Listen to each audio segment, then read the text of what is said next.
Hey, welcome to another episode of Legion Elite Motorsports. I'm your host, Isaiah. And on this episode, we are going to do some much needed overhauling. I think it's gotten bad to the point where you can't drive the car without dumping a ton of oil in it. So, we're going to do timing belt, water pump, and we're going to do Mivec solenoid gasket housing. Either way, part numbers in the video, so let's dive in. Okay, so we are going to fix an issue with this car, which is technically simple, but it's behind a lot of important stuff. So it's one of those things where you might as well fix everything before it so you can get to it type of situation. So let's take a look at what the issue is. So here is the Mivec solenoid, and it's leaking oil between the Mivec solenoid and the head. So in order to get to this Mivec solenoid, because there's two, one in the rear and then one up front, you have to take the timing cam sprocket off. Then there's a plate behind it, which is this one right here, and then you got to take that off, and then you have to take this whole piece off. So instead of just ripping everything apart and putting it back together, we're actually going to change the timing belt, water pump, tensioner pulleys, even the serpentine belt and the alternator belt back there. So this is going to be quite the haul. Hopefully we can get this done in a decent amount of time. All right. So with that being said, let's get started. We already have the wheel off right there. Next thing we have to do is take these plastic pieces off here, and then we have to take this bracket off here, and then we have to get the motor mount out of the way. We have to put a piece of wood under the oil pan and jack the engine up. We have to take this bracket out of the way. It's a lot. And then both timing covers, these are separate, but let's get into it. Okay, so we took off the accessory belts, and we did so by loosening up the tensioner bolt right here, which you can get it through here with an extension, 14 millimeter. Then the pulley, which is that guy right there, take it off with the 14 millimeter, put your bolt back. Then for the secondary belt, this one's for the alternator and AC compressor. Then for your alternator belt, don't mind that busted boot. For the alternator belt, you got the same deal. The tensioner bolt's right there. You take off the actual pulley, which is that one. And then we have to take out this bracket, which will be those 14 millimeters. There's 3 of them. Then take that bracket down. Then we want to take loose the 10 millimeters for the lower timing belt case. And as you can see, there's a crank sensor right there, so definitely be careful. But yep, so that's what we're gonna do. All right, so you gotta take that pulley off. That's it right there. That's the key right over there. And impact is mandatory. If impact fails, then you have to go to 3SX and get you one of these. Let's just say my tools wasn't good enough to get that bolt out, and this thing came in clutch. So definitely check that tool out at their site and get it, because you're definitely gonna need it. So with that being said, We're gonna take out all of the timing bolts. As you see, they're 10 millimeter, 10 millimeter, 10 millimeter, 14 millimeter, and then 10 millimeter for the sensor, and this should pop right out. So yeah, so we're gonna do that and we should be good to go. Actually, there's one more 10 millimeter right there in that little divot. So grab your tools and pull those bad boys out. And yeah, once you get the bottom out, we're gonna put the crankshaft on top dead center, make sure the cams line up, and then we'll be going top side. So everything down here is technically done for now. So yeah. Okay, so we take the two 12 millimeters off, move this around so we can get this rear cover off. There is a 10 millimeter here, here, here, and here. It takes these plastic covers off, and then we also took the one off at the bottom. Here you could see the crank sensor wire here. So you want to make sure not to mess that wire up at all. So we're gonna unplug that and move it out of the way. But as you can see, the timing belt has some, let's see, there we go, some stretch marks in it. So it didn't skip or anything like that, but you definitely want to make sure your belt doesn't look like that. Also, before taking the timing components out, you want to make sure the engine is on top dead center. So I'm going to show you where that is down here. So on the crank, you see the dot right there. That matches up with that line right there, which is that one. See it? Okay, so, and then at the top, you want to make sure you match up the timing marks too. So let's take a look at that also. Okay, and then we have a timing mark here. Straight up, 12 o'clock. And then we have another one right there in the cover.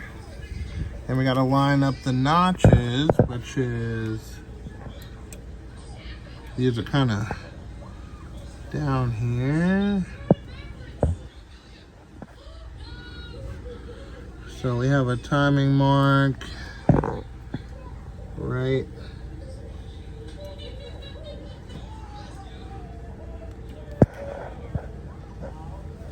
there. So we need to spin this motor until those are in the proper spots, and then we will duplicate that. Okay, so to move the adjuster, you want to put the crankshaft back in pretty much hand tight, and after that you want to make sure you move it till the timing marks look like that, which is perfect. And then same deal up top, which we're going to come look at that right now. All right, I want to get it on top so you can see.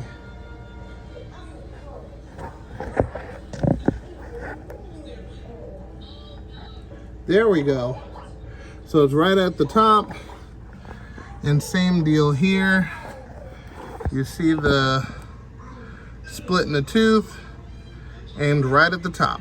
So the timing is perfect, and now we can continue disassembling, which is all of these motor mounts. So we have some 17s here, 3 of those.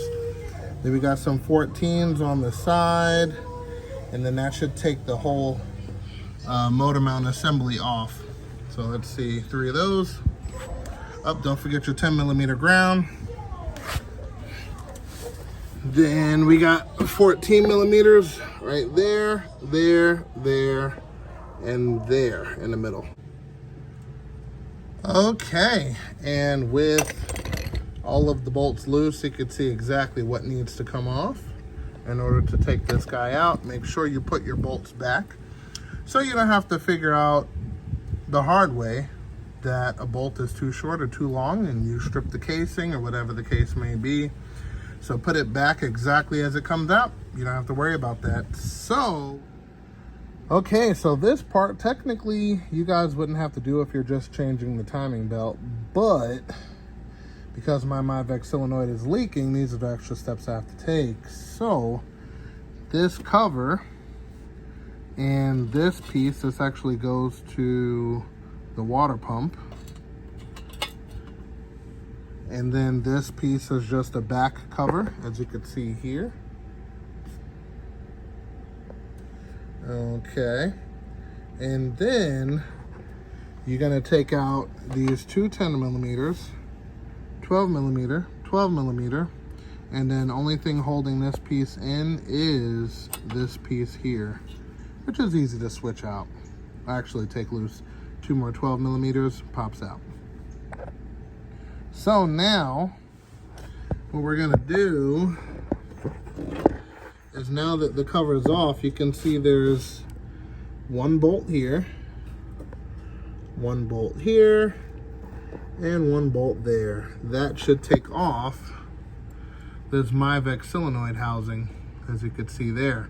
And then we have the Mivec solenoid part. Let me show you guys the part number. And also, because of heat, this plug pretty much exploded. So I gotta get another one of these plugs too before we put everything back together, but that's something I can tackle after everything down here is complete. So, so basically, let me show you guys the gasket.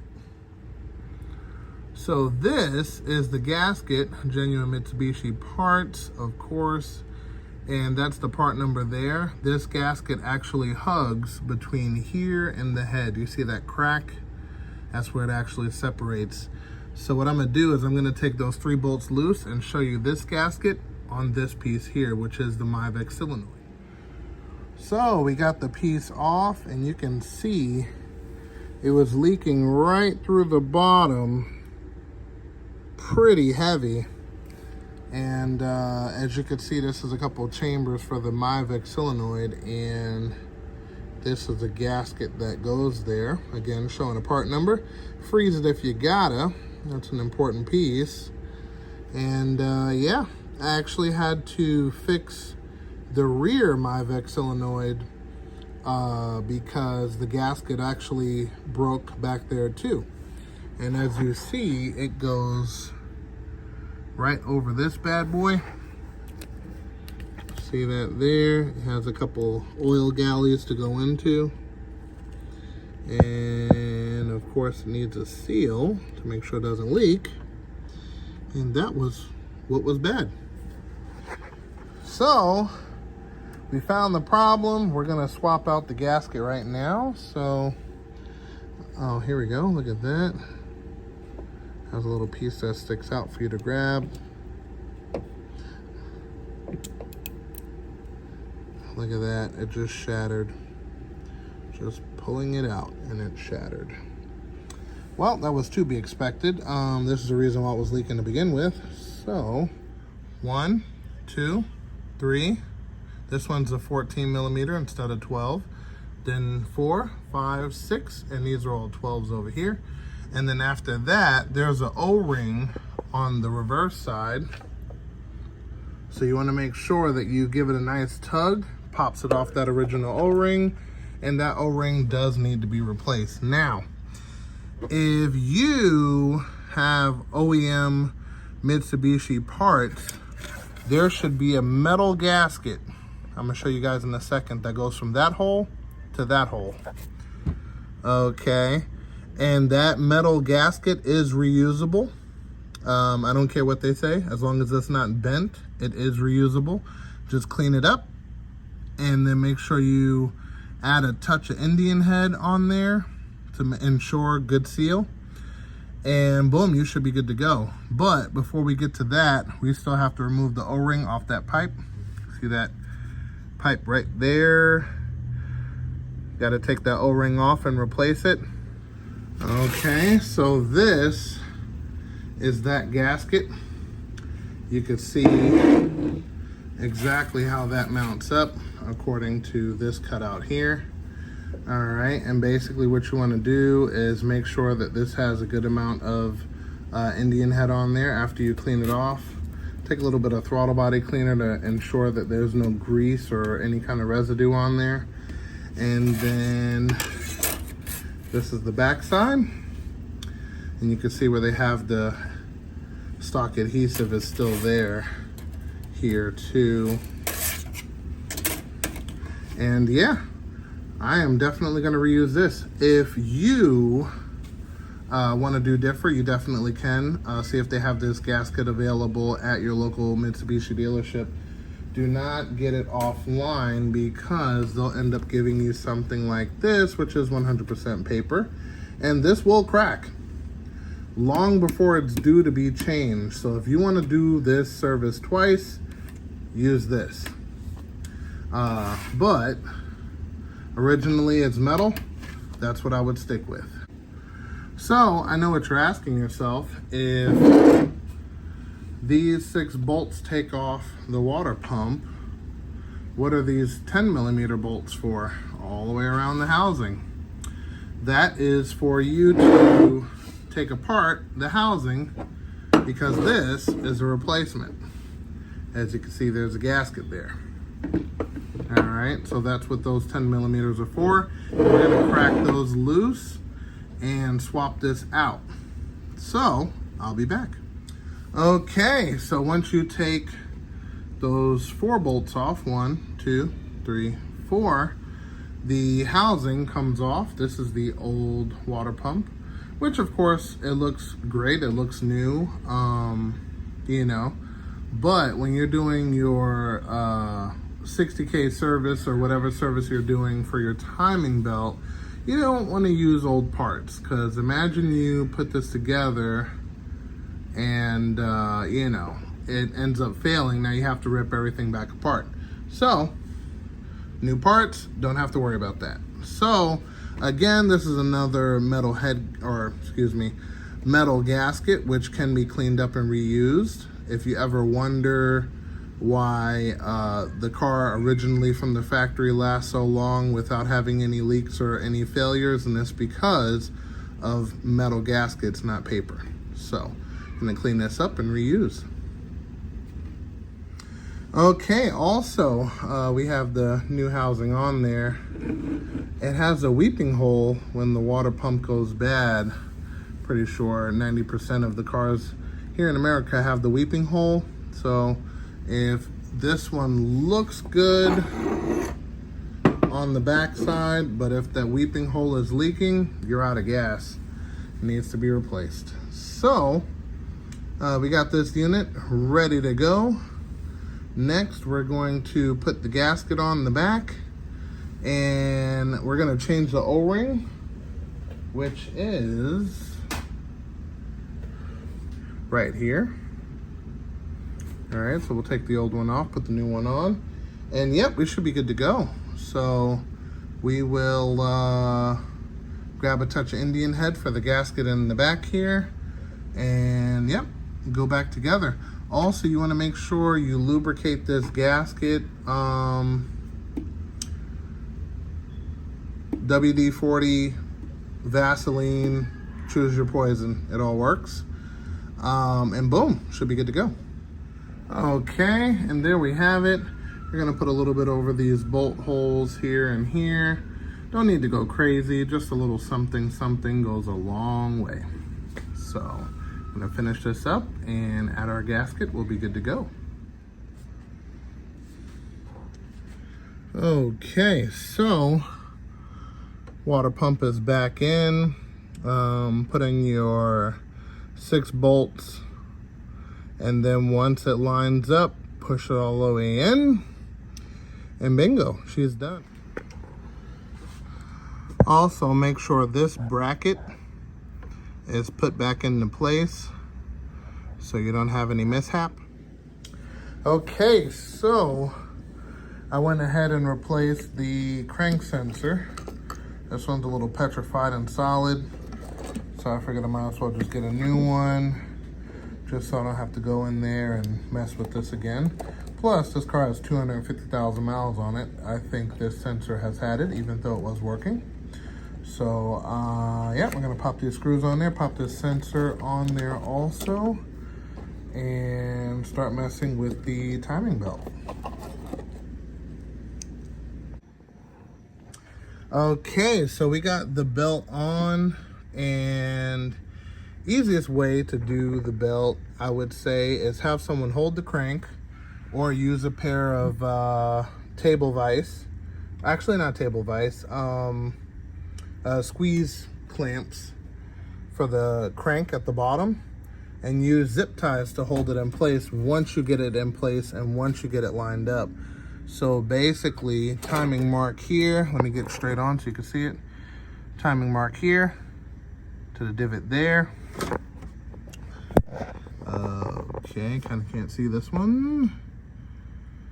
All right, timing mark here, divot there. So the timing is perfect. And then on the crank, you're gonna do the same thing and check it.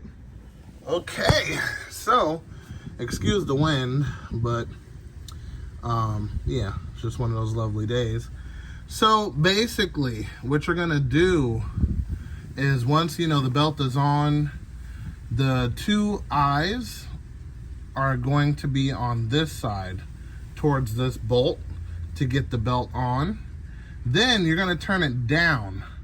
Do not turn these up. If you turn it up and you go to turn the engine clockwise, it's gonna lift this here bracket up. So you have to turn it down.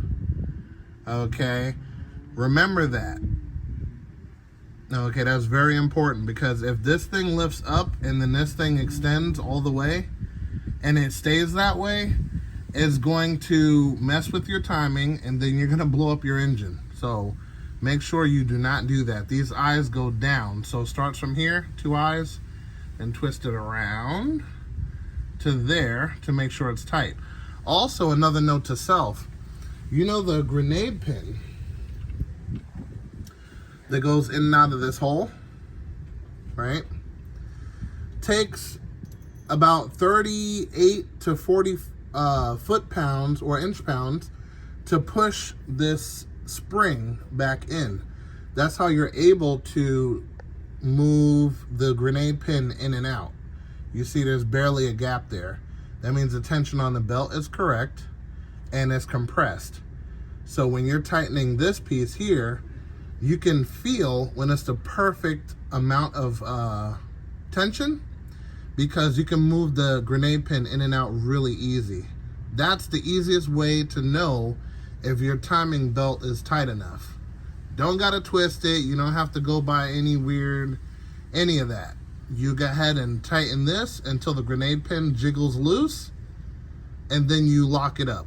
Impact gun preferred, because this spins clockwise. It tries to bring these back over to home, and it'll loosen the belt, and you'll be right back to where you were. So if you don't have the tool, you can use some needle nose in the flathead. I'm gonna give you a short demonstration of that so you kind of get the idea. And, you know, with two people preferred, but I actually ended up doing it by myself. And boom, you'll be good to go. So let me show you how that works. So you take your needle nose, push it in here, push firmly, take your flathead, put it in between, and pull it up. So it'll twist this way, right? So you put it in between the jaws. Let me give you a little demo. So push that in firm, like hard, and then you take your flathead and put it in between. Hold on one second. Let me see if I can at least put this in position so you guys can see. Pretty much like that. So The handle goes up. The higher you make it, the more it twists the needle nose to tension. And this is why you need a second person, so you can feel the grenade pin to make sure that it's nice and loosey-goosey, not too tight. And then you lock it up while holding it. You hit this with the impact gun, which is a 14, and done. You could do that. So, yes, make sure that you do this right the first time, so you don't have to go back and do it again. After this part is done, you can connect your crank sensor and start the engine. Of course, rotate it twice to make sure that the timing marks are in the same place like always. And then you want to wait 5 minutes to make sure that this doesn't spring loose, which it won't. And yeah, start the engine, make sure everything runs properly, and you'll be good to go. Then after that, start reassembling everything. Okay, and here we are 100% back together. I still have to put this bad boy in, no big deal. But besides that, all of the timing components are perfect.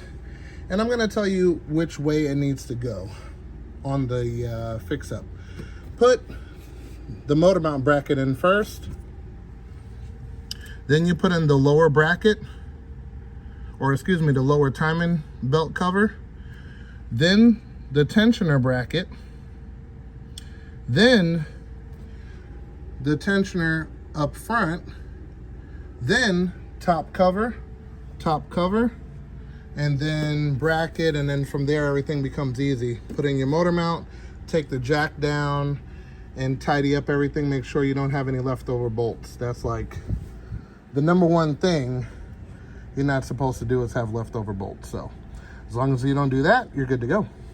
So we're gonna give it a start here to make sure the car doesn't blow up, and take it from there.